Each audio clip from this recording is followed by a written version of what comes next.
Each and every one of us has a little small voice that lives inside. It whispers trying to guide you, help you to make good decisions, and tries to protect you from dangers that sometimes you can't see. But oftentimes we don't trust our gut. Oh, honey, I hope you're ready for this episode. If you are, let's do my makeup together while you grab your pen, your Post-it, your ambition planner, and let's go.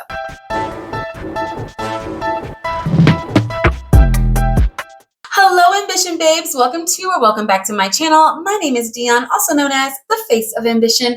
Across all social media platforms, I help women 40 years and older to be able to reinvent themselves, to prioritize self-care, to be your digital bestie and big sister on your reinvention journey. And I am so excited about this episode because it is something that I have struggled with my whole entire life. Trusting my gut, letting my gut be my guide, listening to the Holy Spirit, leaning into my intuition. You guys, I'm going to do my makeup while we chit chat. But I was watching an episode of Married at First Sight, and which I always call Love in the Pods. And I was watching this girl that's on this season. Her name is Hannah. I'm not going to spoil it if you guys have not seen it yet. So do not worry. I'm not going to have any spoilers in this episode. But I was watching her go through this internal battle with her gut. She kept thinking about this guy that she's talking to, and she just kept being like, you know what, there's something. I don't know what it is, but there is something that she just didn't like. She just couldn't feel. She just didn't know what it was. And she kept wanting to trust her gut, but there was this beautiful internal struggle in the pods with her going with what she felt like she should do, what her intuition was telling her to do, what her heart was telling, what her mind was telling her. And I just saw myself in her. She's like 26 years old. She's on TV trying to find love. Nothing that I have ever done, but I saw her sitting there and I was like, I've been her before.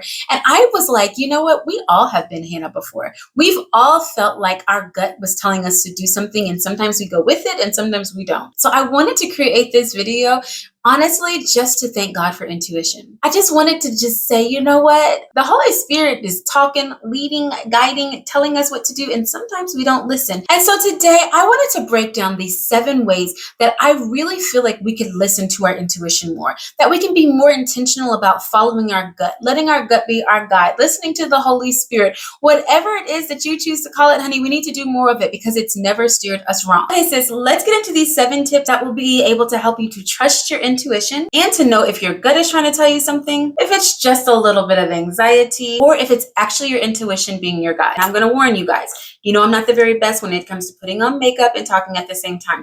So I'm going to do my very best. Tip number 1 is to start small. We've all had that feeling to call somebody or to send somebody a text randomly. Next time that feeling comes over you, do it. This is giving you the opportunity to practice trusting your intuitions. This just helps you to start building confidence as you see your intuitions and your instincts yielding positive outcomes. We've all felt like taking the long way home for no apparent reason, only to listen to the news later on and hear about a bad car accident on your normal route. When you feel like you should do something, do it. This is not you just being paranoid or anxious. Oftentimes it's the Holy Spirit saving you from unnecessary heartache and pain. Number 2 is to turn off your inner thoughts. This is going to take you practicing mindfulness regularly, like meditating or deep breathing. Tuning out these distractions just help you to become more in tune with your inner thoughts. You know, the absolute best way to tune out your inner thoughts and to actually allow your gut to be your guide is to get in the shower. Each and every one of us has a private therapy session while in the shower. I don't know what it is, if it's the smell of the body wash, the sound of the water, the fact that you have no distractions, no cell phone, no other people, no children, no responsibilities just for a little while. Something about taking a daily shower allows you to actually turn off your conscious mind and tap into your subconscious. As I was preparing for this episode, I was reading a lot about how our subconscious takes small snapshots throughout our life. And those are the things that lead to us knowing what we should do, what we shouldn't do, how we feel about certain situations, what is dangerous, what makes us feel anxious. And we use the little snapshots that our subconscious gathers to then build intuition. But when we're in that shower, it's finally quiet. This is the perfect time to turn off your mind and allow God to speak to you. You know, I say it all the time, that prayer is an opportunity for you to talk to God, but meditation is the opportunity for you to listen. So when your body tells you, you know what, I just need to get in the shower and relax, next time listen. Speaking of listening, tip number 3 is to listen to your body. Oftentimes, gut feelings manifest in a physical sensation. When you start paying attention to how your body reacts to decisions, you'll start seeing that sometimes it feels nervous or anxious, excited, or a lot of tension. When you start asking yourself, like, should I swipe on this guy or should I go back to grad school? I want you to pay attention to how your body feels. If the answer is yes, you may feel a sense of peace, clarity, or even butterflies. But if the answer is no, your body will tell you because it's going to feel like you hit a brick wall. I've even experienced tears welding in my eyes at the thought of certain decisions. That's your body telling you to fight or flight. Tip number 4 is to journal your thoughts. Writing down your feelings and instinctions helps you to be able to review those feelings later and oftentimes can provide a lot of clarity. It also helps you to be able to verify wins because whenever you go with your gut and you've written it down, you can say, you know what, I knew my gut was right. Journaling these thoughts also helps you to be able to identify if it's your anxiety speaking or your intuitions. Tip number 5 is to reflect on past experiences. I want you to think about a time where you trusted your intuitions and a time when you didn't. What were the outcomes? Doing this very simple reflective activity helps you to be able to identify patterns. And what I've done whenever I do this exercise is I find a pattern of people pleasing. My gut is telling me to do one thing, but I don't want to disappoint everyone else, so I go ahead and do it anyway. Very similarly to social drinking. Before I started recording this episode, I was speaking to my sister, and she's a tennis player. She had finished playing a match and was preparing for a tournament that she has on Sunday. She was packing up her things to go home, and one of the girls that she plays with was really encouraging her to stay and play one more set of doubles. She knew she had work to do, she knew she needed to eat dinner, but if she didn't stay, her friend wasn't going to be able to play doubles, and so she stayed. Halfway through the match, she rolls her ankle. Mind you, I told you that she has a tournament on Sunday. Her gut told her to go home. Her intuition said that she had work to do. The Holy Spirit was telling her it was time to leave the courts, but she allowed an outside influence to override her better judgment. On her ride home, she called to tell me what happened. She was telling me how she could barely even press the accelerator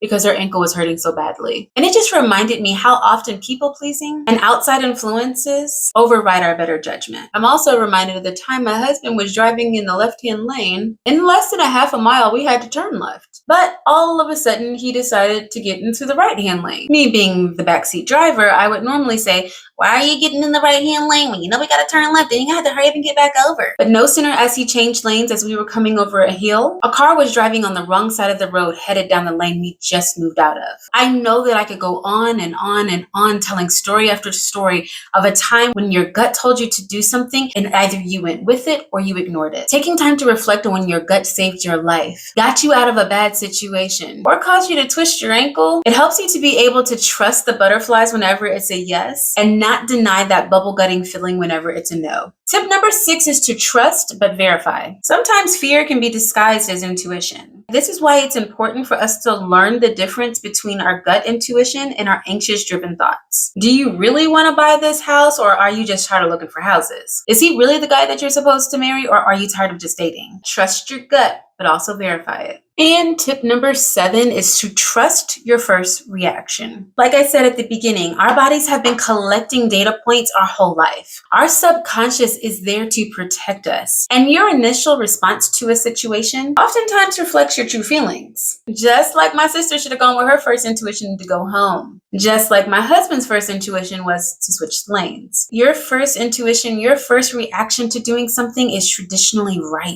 When you're staying aligned with God, you're trusting your gut, you're verifying, you're reflecting, you're journaling, you're starting small and you're starting to actually trust yourself. You have absolutely no reason not to trust yourself. Just like Hannah in that first episode of Love is Blind. She knew something was wrong and she let her gut be her guide. Did it eat her up? Yes. Did she change her mind?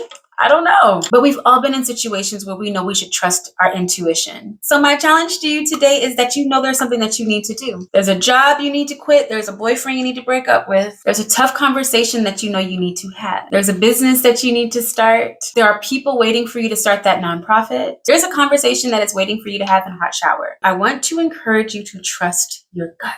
It has been gifted to us for a reason. We deny it so often, but it is there to protect us. So in the comment section below, I want you to leave your testimony of when you've allowed your gut to be your guide, or whenever you didn't listen to your gut and it got you in a whole lot of trouble. And the comment section is a sacred space for you to be able to share how you've trusted your gut, gone with your intuition, and you never know how your story can inspire someone else. Oh sis, I hope that you've enjoyed this episode. As you know, we do not gatekeep around here. So make sure you share this episode with your sister, your mama, your partner, or your best friend. Make sure that you follow me on all social media platforms. Give this video a thumbs up. Make sure that you subscribe. If you're into podcasts as much as I am, make sure that you check out my new podcast wherever you stream your podcast. Until our next episode, I pray that you are well and that you are doing something every single day to reach your most ambitious goals.